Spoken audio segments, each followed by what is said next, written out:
My great-granddad, twice removed, was an Olympic athlete back in 1896. He was part of the first Olympic Games held in Athens in front of Zeus himself. He kept all his medals in an ancient lockbox, and he told me if I could one day somehow open it, everything inside would be mine. So with the gold medal dated back to the late 1800s, now worth over $2 million inside, I attempted to open the box, and you would not believe what happened next. What is up, guys? It's your boy Ming. Welcome to today's video. Before we begin, I just want to say how my dream is slowly becoming a reality, and I just want to express how grateful I am for each and every one of you. None of this would be possible without you all, so I just want to thank you all from the bottom of my heart. Thank you so much for supporting me. If you're new here and this is the first video you're watching of mine, I do a bunch of storytime videos so you guys can binge watch them during quarantine. I got you. If you're not a fan by the end of this video, I assure you, you will be after all my story time. I assure you, you will be after my other story times. 118% money back guaranteed. Also, I'm doing this new thing where I post my favorite comments on my Instagram story. So be sure to follow me there and drop those comments down below. I read all the comments and you could be featured anytime. Anyways, let's begin with today's story time. So growing up, my siblings and I were naturally athletic, and I've always wondered why. My father always told me when he was around my age, he won so many awards, so many trophies for track and field. I was too young at the time, but back in the day, he had all his trophies up on display. But somebody broke into our apartment a long time ago and took all his trophies. I was like 5 at the time, so I could barely remember. But because my siblings and I had my father's genetics, we always did pretty well in track and field in elementary school. Don't believe me? Check this out. My most prized possessions. Yeah, it's no big deal. So you might be wondering, what are the perks of being this fast? You can run away from all your problems. I'm just kidding, don't do that. So I thought about it. So if our athleticism came from our father, then where did fathers come from? Certainly not from the Speed Force itself. Surely not. Well, my grandpa's 95 and he is incredibly active for his age. So that must mean my grandpa's genetics came from my great-grandfather. So the other day I asked my grandpa what his father was like. And he said my great-granddad, twice removed, competed in the first Olympic Games in Athens back in 1896, taking home a gold medal in our family name. Ooh, so exciting. To win in the Olympic Games is the pinnacle of athletic potential. Every medal he won, he collected in an ancient lockbox. My grandpa told me that his father retired after competing in the first Olympic Games, so his gold medal was his most prized possession, worth more than just money alone. He left it for my grandpa, and my grandpa left it for me. Ooh, lucky me. He told me if I could somehow open the box, everything inside would be mine. It must be worth a fortune now. But how was I supposed to access the box if it's been locked inside an ancient artifact for over 100 years now? I attempted to open it, and you would not believe what happened. My great-granddad, twice removed, was an Olympic athlete back in 1896. He kept all his medals in his locked shoebox. He told me if I could somehow open it, everything inside would be mine. So the first Olympic Games had 280 athletes. My great-granddad, twice removed, was one of them. He took home gold in ultimate frisbee and brought honor to our family name. So I checked on Google and saw the medal was prophesized to be worth over $2 million today. But how was I supposed to open this box? So basically, everyone told me to cut open the box, but the box was from the 1800s, so I wasn't going to destroy an ancient artifact. So I went to find a paperclip and tried to pick the lock for at least an hour, and I realized I needed specific numbers. I took out my calculator from the fridge and entered the year he won the Olympics, 1896, plus the year he took out his wisdom teeth, subtracted by the number of hairs on his head, and got 3 sets of numbers. I started spinning the combination, 46, 21, and 4. I hear a click.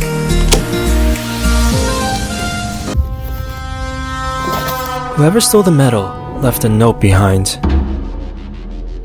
Someone had stolen my great-granddad's $2 million Olympic gold medal and left a note that says, "It's mine now." Who could have possibly stolen this medal? No one knew about it except me. I had to find out. So I decided to scan the text, cross-referenced every single person's handwriting and reverse-engineered it in the infinite Google database. And I found 0 matches. Did this person not exist, or were they the master of the linguistic arts? I contacted a friend of mine, Greg. He went to Hogwarts and had a PhD in finding people's handwriting. With his finite resources, Greg was able to give me a set of coordinates through the mail because of COVID-19. He said I would find what I'm looking for in that location. Was I supposed to just trust Greg? What if it was a trap? I entered the coordinates onto Yahoo Maps and found the location up north near the Shire. So I rented a local pony and I arrived at the location and wandered around unsure of what I would find. In the corner of my eye, I saw a shine of 1,000 suns. I see the metal dangling. But it cannot be that easy. Whoever stole it must be setting up a trap. So I took the most strategic and statistically the safest path towards it. Straight.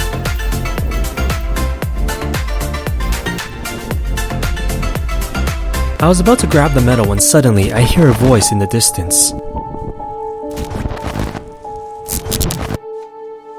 It was my mama yelling sick fun.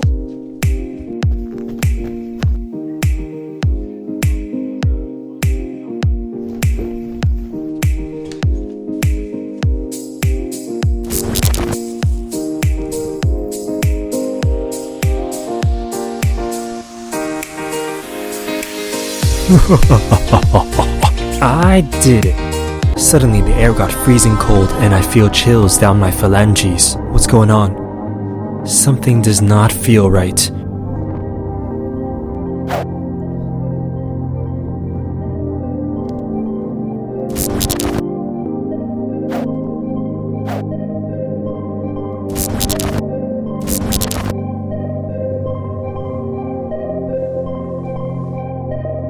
How is this possible? Maybe I should store it for safekeeping, put it in this ancient lockbox and lock it away. And I'll leave behind a legacy and tell my great-grandson I was part of the first Olympic Games in Mount Olympus with Zeus himself. But come on, let's be honest, no one's gonna believe that. Only people on TikTok would believe everything they see. You know what, on second thought, I'm just gonna sell it. In virtual reality, I searched how much the metal would be worth on Google and it said $2 million. So I checked again now on Yahoo and it was actually worth $10 million. So I traveled day and night to find the hidden merchant.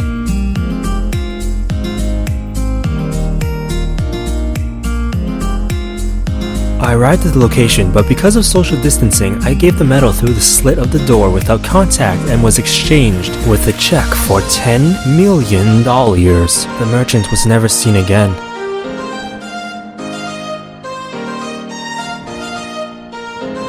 And shortly after, I bought my parents Bora Bora, 69 acres of farmland, bought my great-grandson twice removed the lake, and I retired on my ranch raising chickens for my mama and grandpa. Every morning after that was excellent. Get it? 'Cause like chicken eggs? Okay, years went by in blissful paradise, enjoying everything nature had to offer. Life could not be better. Oh, you thought this would be a happy ending? And then suddenly...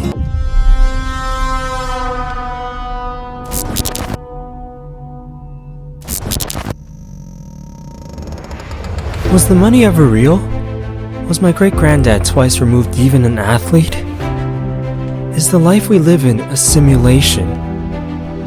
Is it possible we are living in a video game? Elon Musk says we're clearly on a trajectory that we're going to have games that are indistinguishable from reality. Or maybe we're already there and we don't even know it. Is it possible that life as we know it, we are all just characters in the latest Sims game? Where our very actions are monitored and controlled by some higher power. Do you ever dive deep into your memories and cannot distinguish with unshakable certainty if the memory was a dream or it actually happened?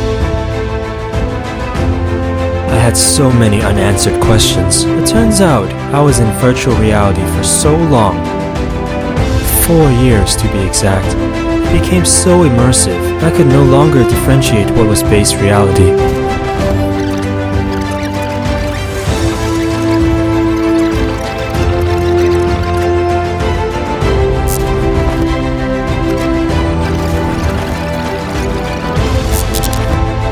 So you tell me, what was real, what wasn't? I don't even know anymore. Because in life, what do we really know for certain? Because the truth is, when nothing is certain, anything is possible. Anyways, this story was cool and all, but the other day I found out my grand-granduncle won the Powerball in 1863. The other day I was pretending to read his favorite book during quarantine. As I was reading, I got to the page number of the year he won the Powerball, 1863, and found a post-dated check with my name on it, totaling a grand total of $1 million. I quickly checked the date and it was dated for tomorrow.